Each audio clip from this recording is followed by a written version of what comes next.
I think that what is most important to me right at this point in my career and in education is to promote the idea that you read to change. Not all reading. You don't read the back of a cereal box in order to transform yourself into a new person.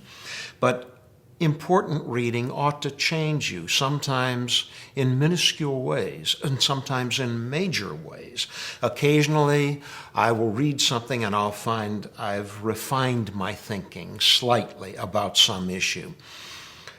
The most disquieting moments, but also the ones that I value most highly, are those moments when I read something and I discover that I have changed dramatically in some ways. I cannot remember the article, but I still remember reading a piece and saying, I've been wrong for 20 years. I now see more clearly, and I have changed my mind about something, moved from one end of the spectrum to the other.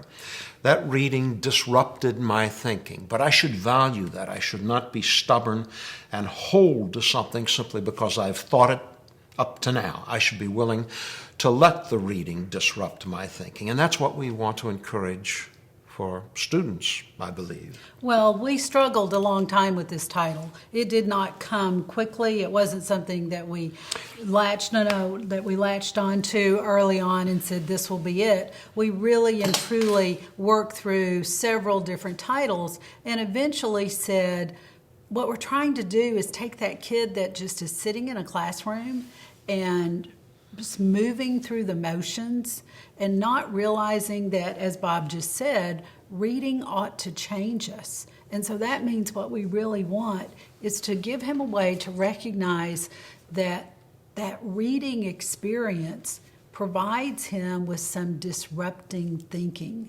And so once we kind of played with that term and realized that disruptions are what move us forward, then we said, okay, there's our title.